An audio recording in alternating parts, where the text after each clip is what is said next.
Hello everyone, મજામાં હશો?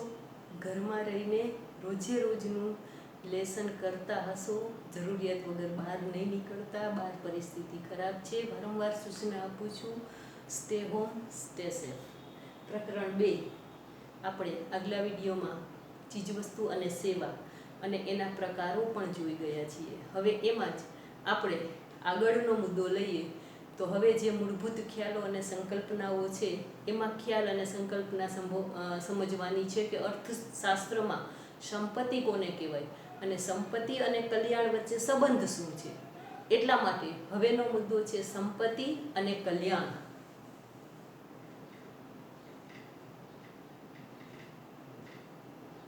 સંપત્તિ અને કલ્યાણ. તો સૌથી પહેલા તો આપણે સંપત્તિ એટલે શું એ જોવાનું છે.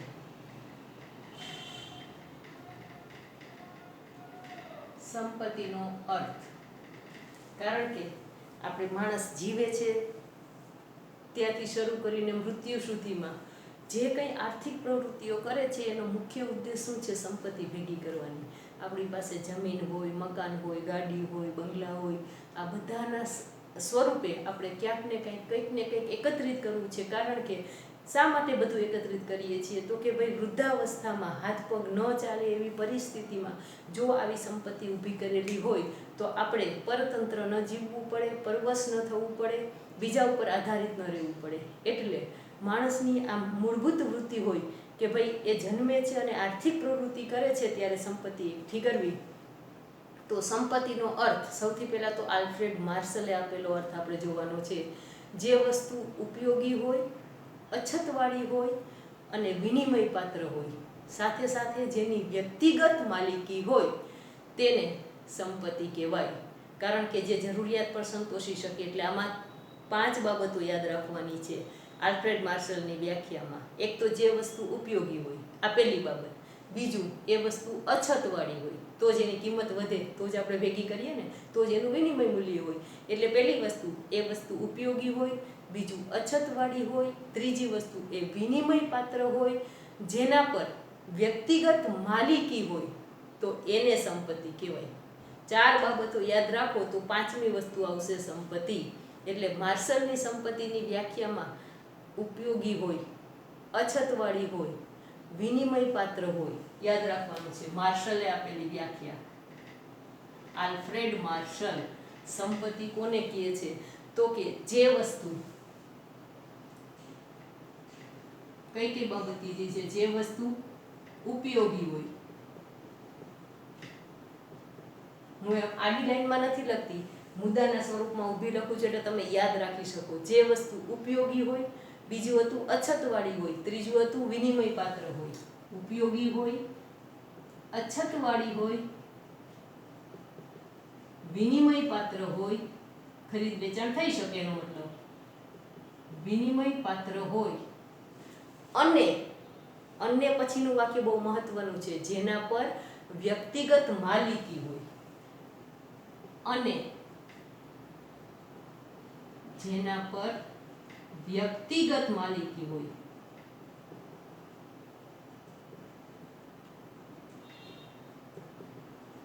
જેના પર વ્યક્તિગત માલિકી હોય, પહેલો, બીજો, ત્રીજો, ચોથો આંકડો, તે સંપત્તિ છે. આ 5મો આંકડો. કઈ બાબત મહત્વની કીધી છે? તો સંપત્તિ ક્યારે આપણી છે એમ કહી શકાય. સૌથી પહેલી વસ્તુ, એ ઉપયોગી હોય. તમે કોઈ પણ વસ્તુ સંપત્તિના રૂપમાં ખરીદ કરો છો કે તમારી પાસે છે તો એનો કાંઈક ઉપયોગ હોવો જોઈએ, તો જ એ સંપત્તિ છે. આપણી પાસે, મારી પાસે જે જૂની 500ની 1000ની નોટો પડેલી હોય કે જે ક્યાંક ને ક્યાંક ઘરમાં પડી રહી હોય, અથવા તો ઘણા બધા લોકો છે કે જેની પાસે કાળું નાણું હોય અને એ પછીથી જ્યારે નોટબંધી આવી અને નવી નોટો બહાર પડી પછીથી જે 500 1000ની નોટો ગમે એટલી પડેલી હોય તો હવે ઉપયોગી છે નહીં. તો એ 500 1000ની નોટોના બંડલ ઘર ભરેલું હોય, કબાટ ભરેલા હોય તો હવે એ સંપત્તિના સ્વરૂપમાં ગણી શકાશે નહીં. એટલે પહેલી વસ્તુ એ ઉપયોગી હોય. બીજી વસ્તુ અછતવાળી હોય. અછતવાળી વસ્તુ હોય એનું જ વિનિમય મૂલ્ય હોય, અમાપ હોય, જોઈ એટલી હાજર હોય, જોઈ એટલું મળતું હોય તો પછી એનું તો વિનિમય મૂલ્ય જ ન હોય, તો પછી એ સંપત્તિ ગણી શકાય નહીં. એટલે અછતવાળી હોય, વિનિમય પાત્ર હોય, જેનું ખરીદ વેચાણ થઈ શકતું હોય, જ્યારે ઈચ્છો ત્યારે ખરીદ વેચાણ કરી શકતા હોય, અને મહત્વનું જેની વ્યક્તિગત માલિકી હોય. કારણ કે આ મકાન મારું છે, એ મારી માલિકીનું હોય તો જ હું એને સંપત્તિ કહી શકું ને. બાકી તો ગામમાં કેટલાય બંગલા હોય, એ મારા નથી તો હું એને મારી સંપત્તિ કહી શકું નહીં. એટલે સંપત્તિનો સંબંધ વ્યક્તિગત માલિકી સાથે સીધે સીધો છે, તો જ એને સંપત્તિ કહેવામાં આવે છે. એટલે સંપત્તિનો અર્થ આ જ રીતે શબ્દશઃ લખવાનો છે. માર્શલે જે કીધું છે તે, જે વસ્તુ ઉપયોગી હોય, અછતવાળી હોય, વિનિમય પાત્ર હોય અને જેના પર વ્યક્તિગત માલિકી હોય તે સંપત્તિ છે. હવે આ એનો અર્થ જોઈને એમાં જ આપણને ઘણા બધા એના લક્ષણો મળશે. સંપત્તિના લક્ષણો.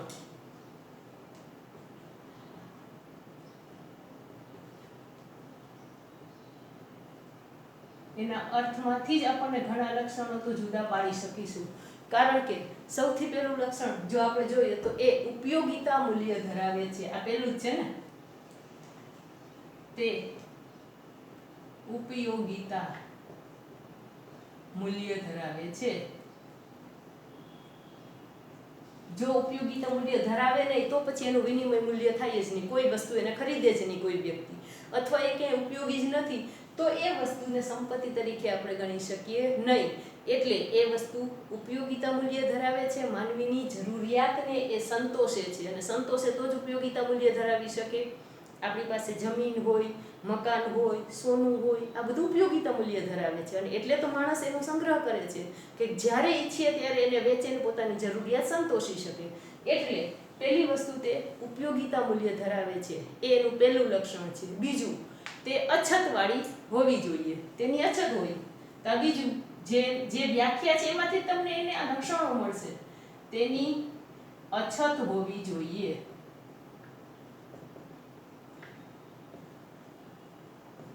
આ બીજું લક્ષણ. એટલે વ્યાખ્યા આવડી જશે તેમાંથી તમને એના લક્ષણો આવડતા જશે. તેની અછત હોવી જોઈએ. અછતવાળી વસ્તુ જ વિનિમય મૂલ્ય ધરાવે. મેં તમને આગળ કીધું એમ, સર્વ સુલભ વસ્તુ હોય તો બધાને પ્રાપ્ય છે. હવા બધાને મળે છે, વિના મૂલ્ય મળે છે. સૂર્યપ્રકાશ બધાને મળે છે, વિના મૂલ્ય મળે છે. તો એને સંપત્તિ કહી શકાતી નથી. અછતવાળી વસ્તુ છે એને એટલા માટે જ જેનું વિનિમય મૂલ્ય ખૂબ ઊંચું હોય. જમીન વેચવા જાઓ કે લેવા જાઓ કેટલી મોંઘી છે, સોનું કેટલા ભાવ ચડી ગયા છે. જેનું વિનિમય મૂલ્ય ખૂબ ઊંચું હોય, અછતવાળી હોય, જેનો પુરવઠો ઓછો હોય, એને જ આપણે સંપત્તિમાં ગણી શકીએ. એટલે બીજો એનો મહત્વનું લક્ષણ એ અછતવાળી હોવી જોઈએ. ત્રીજું, ભૌતિક અને બાહ્ય સ્વરૂપ ધરાવે છે. ત્રીજી બાબત, તે ભૌતિક અને બાહ્ય સ્વરૂપ ધરાવે છે. તો આ વસ્તુ મુદ્દો સમજવા જેવો છે કે ભૌતિક અને બાહ્ય સ્વરૂપ શું છે. તો કે માણસની અંદર સમજણ શક્તિ છે, જ્ઞાન છે, બુદ્ધિ છે, કળા છે, પણ એ બધી વસ્તુ સંપત્તિ નથી. કારણ કે હું મારી સમજણ શક્તિને વેચી નથી શકતી. હું અત્યારે તમને ઇકોનોમિક્સ ભણાવું, મને બહુ સારી રીતે અર્થશાસ્ત્ર આવડે, પરંતુ હું મારો અર્થશાસ્ત્રની સમજ શક્તિ છે એ વેચી નથી શકતી. નહીં તો પૈસાદાર લોકોના બાળકો મારા મગજને લઈ ગયા હોત વેચાતું. ગરીબ માણસના બાળકો માટે આ મગજ બચ્યું જ ન હોત. એટલા માટે માણસની અંદર કળા છે, જ્ઞાન છે, સમજણ છે, આ બધી જ વસ્તુઓને સંપત્તિ કહેવાય નહીં. પરંતુ કારણ કે એને ખરીદ વેચાણ થઈ શકતું નથી, મારી બુદ્ધિ વેચી શકાતી નથી, હું મારું જ્ઞાન તમને આપું, તમે અનુભવી શકો અને તમારી સમજણ મુજબ તમે શીખી શકો છો, પરંતુ મારી અંદર જે સમજણ શક્તિ છે એને હું તમને વેચી શકતી નથી. એટલે મહત્વની વસ્તુ છે કે માણસની અંદર જે જ્ઞાન છે, સમજણ છે, કળા છે, એ બધી જ વસ્તુઓને સંપત્તિ કહી શકાય નહીં. કારણ કે એનો વિનિમય થતો નથી અને જે તે વ્યક્તિની સાથે જ રહે છે. કારણ કે મારું જ્ઞાન મારી સાથે જ રહે છે. હા, હું તમને શીખવું છું, પણ તમારી શીખવાની શક્તિ મુજબ તમે શીખી શકશો. મારી અંદર છે એ બધું જ તમારી અંદર આવી શકતું નથી, એટલે હું એને વેચી શકતી નથી. તે મારો આંતરિક ગુણ છે. એટલા માટે આ જ્ઞાન છે, કળા છે, સમજણ શક્તિ છે, એને સંપત્તિ ગણી શકાય નહીં, કારણ કે એનો આંતરિક ગુણ છે. પરંતુ હા, હું અર્થશાસ્ત્રની કોઈ બુક લખું અથવા તો મારી સમજણ મુજબના, મારા વિચાર મુજબના જીવન જીવવાના કે શિક્ષણના કે સ્કૂલના સંદર્ભમાં પુસ્તક લખું, તો એ પુસ્તક લખું છું ત્યારે એનો લખ્યા પછીથી જ્યારે બજારમાં હું વેચવા મૂકું છું ત્યારે એ પુસ્તક છે એ સંપત્તિ છે, પરંતુ એક વિચાર પૂરતું સીમિત છે કે એ પુસ્તક છે એમાં મેં જે કે જ્ઞાન લખેલું છે તો એ માલિકી હક હું મેળવી શકું, અને એ વેચાણ માટેની જે કંઈ રોયલ્ટી છે, એનું પ્રકાશનનું જે મૂલ્ય છે, પ્રકાશન કરનારી જે સંસ્થા છે એની પાસેથી એનું મૂલ્ય મને મળતું રહે, જેટલી પણ બુક વેચાતી જાય એટલું. તો એક વિચાર કે એક બુક લખીએ એટલા પૂરતી એ સંપત્તિ છે, પરંતુ એ ગુણ છે મારો આંતરિક છે, એટલે આખે આખી મને કોઈ પણ જગ્યાએ કોઈ લઈ શકે નહીં. અથવા તો ગમે તેવો મોટામાં મોટો આઈન્સ્ટાઈન છે, વૈજ્ઞાનિક છે, તો એ પોતાની વિચારવાની જે શક્તિ છે એમાંથી થોડુંક લખીને પુસ્તક રૂપે વેચી શકે છે, પરંતુ એ આખે આખો વૈજ્ઞાનિક છે એ એની શોધ પ્રકાશિત કરે તો એ સંપત્તિ છે. એ જે કંઈ શોધ કરે છે, જેમ બલ્બની શોધ થઈ છે, તો એ શોધ છે એ એના માટે આવકનું સાધન છે અને એ એના માટે સંપત્તિ છે, પરંતુ એનું જ્ઞાન, એની વિચારવાની શક્તિ, એનું મગજ, આજે પણ આઈન્સ્ટાઈનના મગજને લેબોરેટરીમાં રાખ્યું છે, કારણ કે એના મગજમાં કેટલી બધી વસ્તુઓનો ઉપયોગ એને કઈ રીતે કર્યો કે આટલી બધા શોધ સંશોધન વિજ્ઞાનને એક ઊંચો દરજ્જો આપી દીધો છે. તો એનું મગજ છે એ વેચી શકાતું નથી, એટલે એનું જ્ઞાન કે વિચારવાની શક્તિ એ સંપત્તિ નથી. આ ખાસ યાદ રાખો. હું મારા જ્ઞાન મુજબ કંઈક બુક લખું અને પ્રકાશિત કરું તો એ બુક પૂરતો મારો વિચાર સંપત્તિ છે, પરંતુ મારું જ્ઞાન કે વિચારવાની શક્તિ એ સંપત્તિ નથી. હું તમને જેટલું શીખવાડું છું, જેટલું અહીંથી રજૂ કરું છું, અને તમે શીખવાની જે કેપેસિટી છે એટલું તમે એ જ્ઞાન શીખી શકો છો, પરંતુ આની અંદર ભરેલું બધું જ એક સાથે વેચી શકાતું નથી. એટલે કારણ કે મારો આંતરિક ગુણ છે, એ કળા છે, એ મારું જ્ઞાન અને સમજણ છે. માટે આ વસ્તુ ખાસ યાદ રાખવાની છે કે સંપત્તિ એટલે ભૌતિક અને બાહ્ય સ્વરૂપ ધરાવે એને જ. આવી રીતે મારા કોઈ પણ વ્યક્તિના જ્ઞાનને, બુદ્ધિને કે એના આંતરિક સ્વરૂપ, એની આંતરિક જે ગુણવત્તા છે એ વેચી શકાય નહીં, પરંતુ બાહ્ય સ્વરૂપ એટલે કે જે પણ વસ્તુ ભૌતિક સ્વરૂપે છે, જે આપણે ચીજવસ્તુ અને સેવાના સંદર્ભમાં વાત કરી હતી એ જ છે કે ચીજવસ્તુઓને વેચી શકાય છે, પરંતુ વ્યક્તિની સેવા, અત્યારે હું તમને ભણાવું છું તો તમે મારી સેવા લ્યો છો, બરાબર? એટલે સેવાને છે એને તમે સંપત્તિ તરીકે રાખી શકો નહીં, એમાંથી તમે શીખી શકો. એટલે તે ભૌતિક અને બાહ્ય સ્વરૂપ ધરાવે એવી જ વસ્તુઓ સંપત્તિ છે. જ્ઞાન, સમજણ, કળા, આ બધી વસ્તુઓ સંપત્તિમાં સમાવેશ થતો નથી. ત્યાર પછી ચોથી વસ્તુ વિનિમય પાત્ર હોવી જોઈએ. આ વસ્તુ આવી ને એનામાં ચોથું, તે વિનિમય પાત્ર હોવું જોઈએ.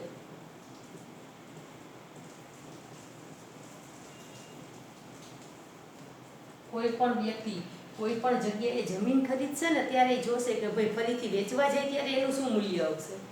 એ જમીન ખરીદે, શેર ખરીદે, સોનું ખરીદે, એને જ્યારે વેચવું હોય ત્યારે એનો વિનિમય, ખરીદ વેચાણ થઈ શકે એવું હોવું જોઈએ, તો જ એને સંપત્તિ કહેવાય. એટલે ચોથું, સંપત્તિ છે એ વર્તમાનની જરૂરિયાત તો સંતોષે જ, સાથે સાથે ભવિષ્યમાં જરૂર હોય ત્યારે એને વેચીને પોતાની જરૂરિયાત સંતોષી શકે માણસ, તો જ એને સંપત્તિ તરીકે એમાં ઇન્વેસ્ટ કરે. એટલે માણસની વર્તમાન અને ભવિષ્યની જરૂરિયાત સંતોષનાર જે વસ્તુ છે એને જ સંપત્તિ કહેવાય. બાકી બધી જ વસ્તુઓનો સમાવેશ સંપત્તિમાં થતો નથી. જ્યારે ઈચ્છે ત્યારે એ વિનિમય પાત્ર હોય, જ્યારે ઈચ્છે ત્યારે એને વેચી શકે. અત્યારે જોતું હોય તો અત્યારે, અને 5 વર્ષ પૈસાની જરૂર છે તો ત્યારે એ વસ્તુ વેચી શકે, તો એનો સમાવેશ સંપત્તિમાં થાય. એટલે ચોથો મુદ્દો વિનિમય પાત્ર હોવી જોઈએ. પાંચમો, ટકાઉપણાનો ગુણ, તો જ એને સંપત્તિ કહી શકાય ને. ટકાઉપણાનો ગુણ હોવો જોઈએ.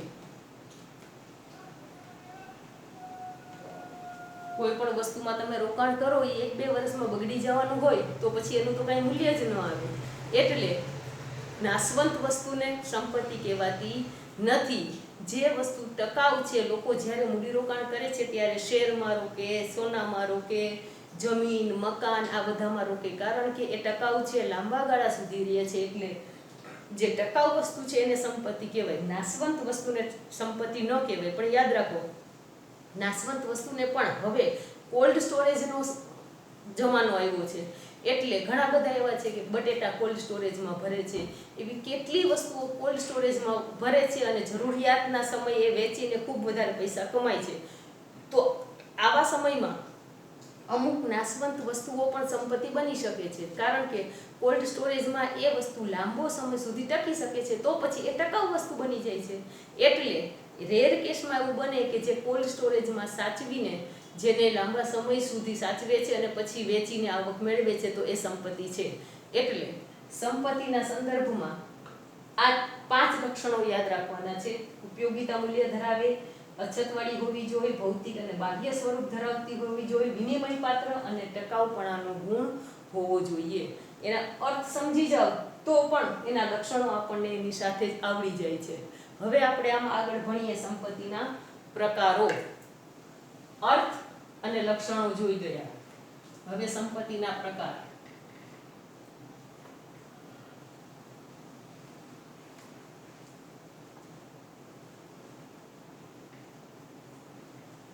સંપત્તિના પ્રકારો.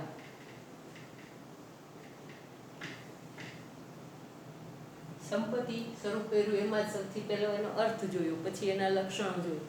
હવે આપણે સંપત્તિના પ્રકારો જોઈ લે. કેવા કેવા પ્રકારની સંપત્તિ અર્થતંત્રમાં જોવા મળે છે, સમાજમાં જોવા મળે છે, દેશ દુનિયામાં જોવા મળે છે. તો સૌથી પહેલો પ્રકાર એનો જોઈએ તો વ્યક્તિગત સંપત્તિ અને સામાજિક સંપત્તિ. વ્યક્તિગત સંપત્તિ અને સામાજિક સંપત્તિ.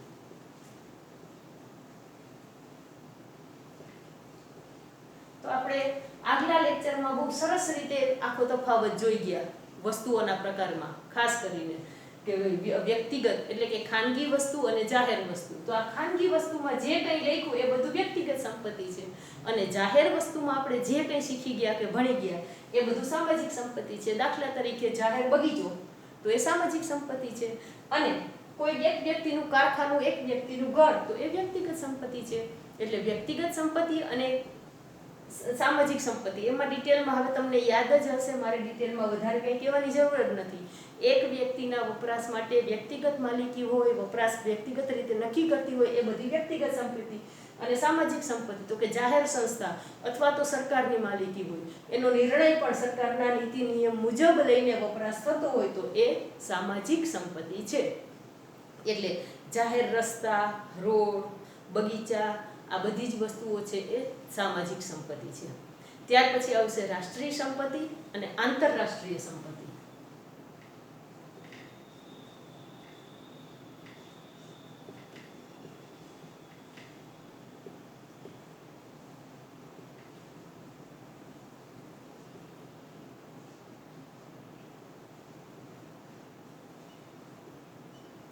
રાષ્ટ્રીય સંપત્તિ અને આંતરરાષ્ટ્રીય સંપત્તિ, એનો અર્થ પણ એના જે નામ છે એમાં જ એનો અર્થ આવેલો છે કે રાષ્ટ્રીય સંપત્તિ તો કે રાષ્ટ્રની જે સંપત્તિ છે એ બધી રાષ્ટ્રીય સંપત્તિ છે. દેશની બધી નદીઓ, દેશના જંગલો, પછી દેશના બધા જ સ્મારકો, ફરવાના સ્થળો, ઐતિહાસિક સ્થળો, સ્થાપત્યો, શિલ્પો, આ બધું શું છે તો કે એ રાષ્ટ્રની સંપત્તિ છે. એટલે રાષ્ટ્રીય સંપત્તિમાં દેશની અંદરની નદી, પર્વત, ઝરણા, સ્થાપત્યો, ઐતિહાસિક સ્થળો, આ બધાનો સમાવેશ રાષ્ટ્રીય સંપત્તિમાં થાય. તો આંતરરાષ્ટ્રીય સંપત્તિ એટલે શું છે તો કે દેશની હદની બહાર પરંતુ વિશ્વ સાથે સંકળાયેલી જે કંઈ સંપત્તિ છે એ આંતરરાષ્ટ્રીય સંપત્તિ છે. દેશની હદની બહાર, દેશની હદમાં આવે ત્યાં સુધીનો દરિયો એ દેશનો કહેવાય, પરંતુ એ દેશની હદ પછીનો જે દરિયો શરૂ થાય એ આંતરરાષ્ટ્રીય સંપત્તિ છે, કારણ કે એમાં કોઈ એક દેશનો હક નથી, એ દરિયામાં બધા જ દેશનો એક સાથે હક છે. તો એ આંતરરાષ્ટ્રીય સંપત્તિ છે. એટલે સંપત્તિના આ બે પ્રકારો બહુ સરળ છે. એક વ્યક્તિગત સંપત્તિ, એક સામાજિક સંપત્તિ, અને બીજું રાષ્ટ્રીય સંપત્તિ અને આંતરરાષ્ટ્રીય સંપત્તિ. કારણ કે એમાં ડિટેલમાં લખવાની જરૂર નથી, તમે ખાલી સમજો તો પણ સમજાઈ જશે કે દેશની અંદરની જે કંઈ સરકારના હસ્તગત સંપત્તિ છે એ બધી દેશની છે, અને આંતરરાષ્ટ્રીય છે તો દેશની સીમા પારનો જે દરિયો છે એ આંતરરાષ્ટ્રીય સંપત્તિ છે, જેમાં કોઈ એક દેશની માલિકી હોતી નથી. અહીંયા સંપત્તિ એટલે શું, સંપત્તિનો અર્થ, સંપત્તિના લક્ષણો અને સંપત્તિના પ્રકારો આપણે જોઈ ગયા. હવે મુદ્દો જે જોવાનો છે એ છે કલ્યાણ. તો કલ્યાણના સંદર્ભમાં સંપત્તિ અને કલ્યાણ શું છે એ અને કલ્યાણ એટલે શું એ મુદ્દો આખો સમજવાનો છે. કલ્યાણ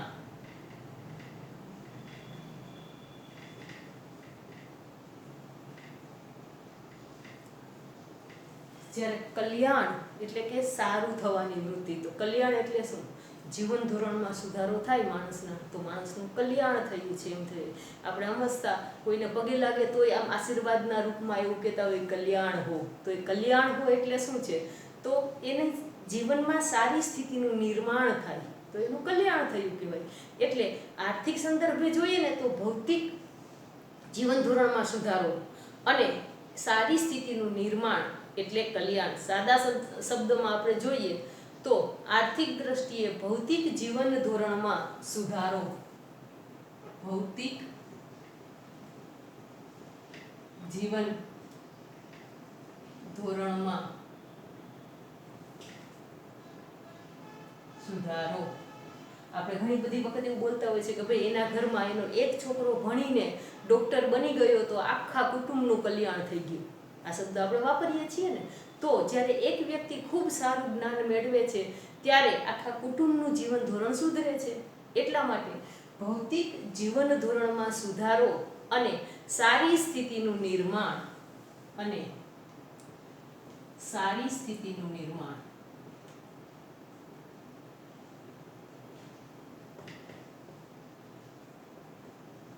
એટલે કલ્યાણ. આપણે બધા જ એવા જ પ્રયત્નમાં હોઈએ કે આપણું જીવન ધોરણ સુધરે અને આપણી સારી સ્થિતિ આવે કે જેથી આપણે સારામાં સારું જીવન જીવી શકીએ. એટલે કલ્યાણની ભાવના આશીર્વાદના રૂપમાં એટલે તો બધા કહેતા હોઈએ છે. એટલે મૂળભૂત બધા જ માનવ જીવન માણસ જન્મે છે ત્યારથી એની અંદર કલ્યાણની ભાવના હોય છે કે આપણે એવી કેવી પ્રવૃત્તિ કરીએ, આપણે એવું કેમ કામ કરીએ કે જેથી કરીને આપણું અને આખા સમાજનું કલ્યાણ થાય. એટલે આધ્યાત્મતાથી શરૂ કરીએ તો આધ્યાત્મિકતાથી માંડીને અર્થતંત્ર સુધી સૌ કોઈ લાંબા ગાળા માટે માનવીનું કલ્યાણ ઈચ્છે છે. અને આ કલ્યાણ કરવા માટે શું કરવું જોઈએ? માત્ર સંપત્તિઓ એકઠી કરવાથી સંપત્તિ આવી જાય એટલે કલ્યાણ થઈ જાય એવું જરાય જરૂરી નથી. એટલે સંપત્તિ અને કલ્યાણને શું સંબંધ છે એ જોવાનો છે. તો સંપત્તિ જ્યારે અર્થશાસ્ત્રની દ્રષ્ટિએ ભેગી કરવામાં આવે ને ત્યારે અર્થશાસ્ત્ર તો શું છે? આમ જેમ સૌથી પહેલું એડમ સ્મિથ આપણે ભણ્યા સંપત્તિનું શાસ્ત્ર, તો એણે તો કલ્યાણને બાદબાકી કરી નાખી હતી. કારણ કે પાશ્ચાત્ય અર્થશાસ્ત્રીઓએ કલ્યાણને અર્થશાસ્ત્રના અભ્યાસમાં વણેલું જ નથી.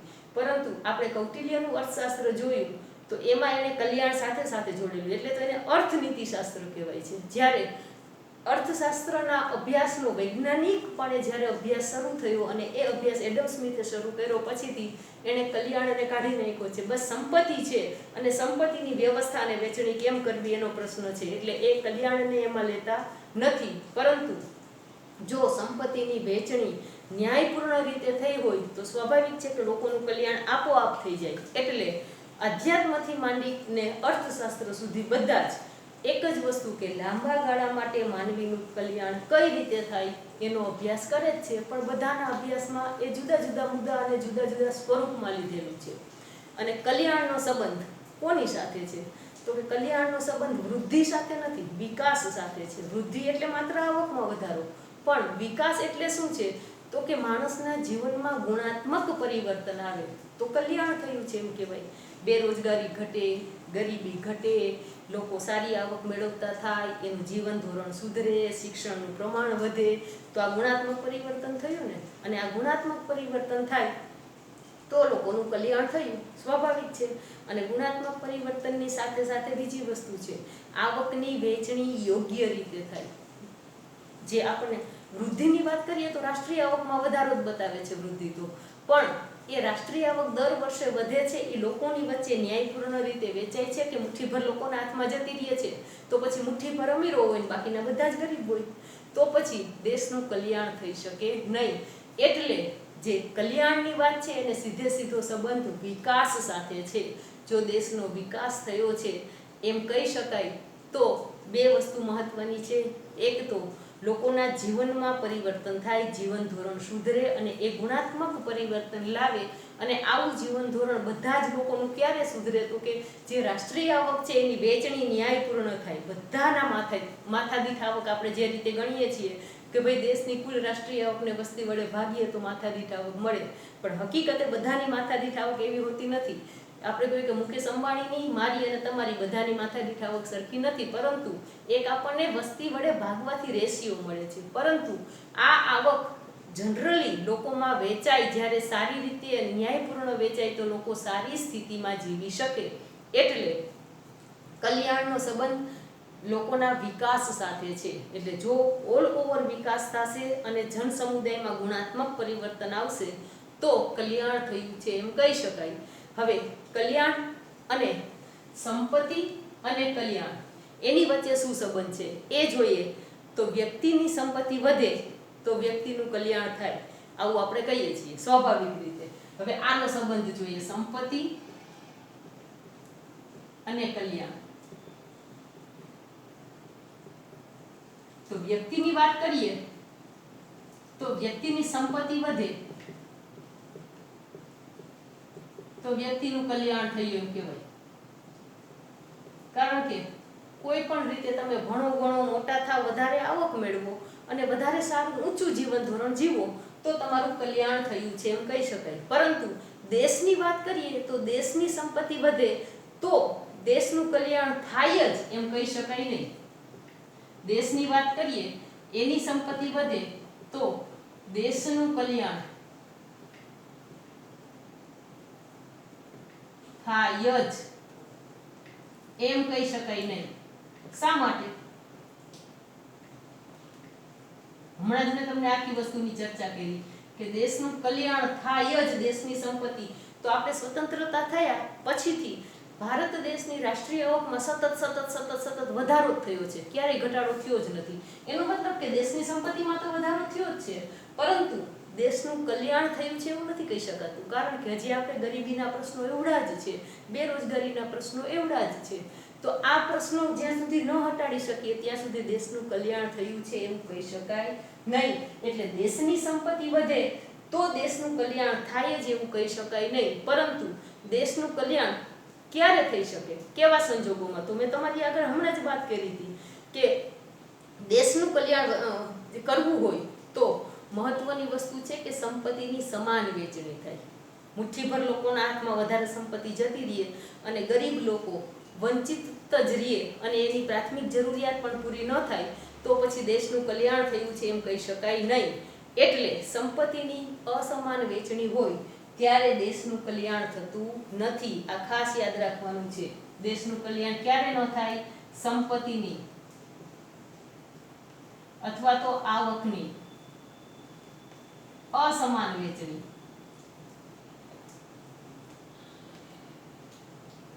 હોય તો દેશના બધા લોકોનું કલ્યાણ થતું નથી.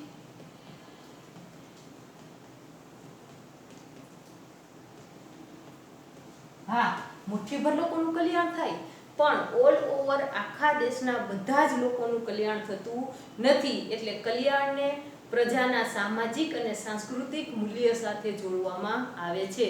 જ્યારે સંપત્તિને પ્રજાના સામાજિક સાંસ્કૃતિક મૂલ્ય કે નૈતિક મૂલ્ય સાથે કાંઈ સંબંધ નથી એવું આગળ એડમ સ્મિથે પણ કહી દીધેલું છે.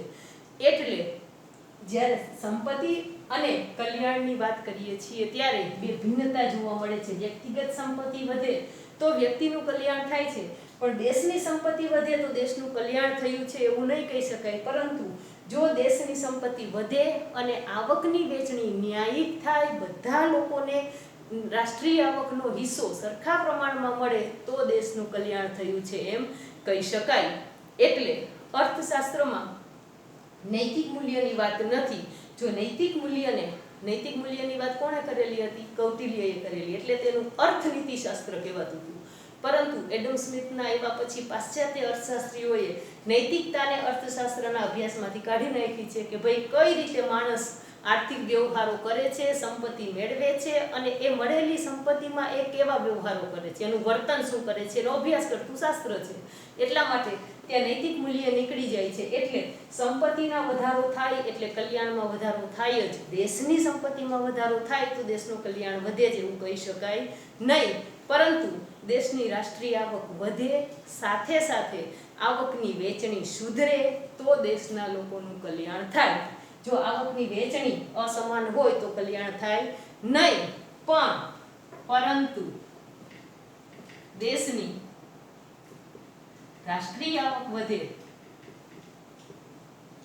એટલે કે દેશની સંપત્તિમાં વધારો થયો, સાથે સાથે આવકની ન્યાયિક વહેંચણી થાય, ન્યાયિક વહેંચણી થાય. આ ઇક્વેશન થાય તો બરાબર.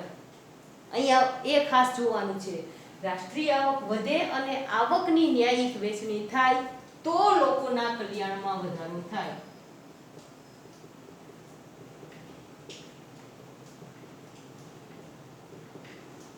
લોકોના કલ્યાણમાં વધારો થાય.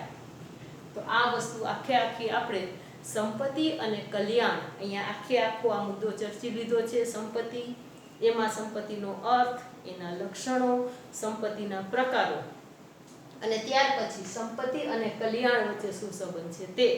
આટલું તમારી નોટમાં પણ લખાઈ જવું જોઈએ. આ ચેપ્ટરનો આગળનો જે કંઈ ભાગ છે હવે પછીના વિડીયોમાં જોશું. ત્યાં સુધી સ્ટે હોમ, સ્ટે સેફ. નમસ્તે.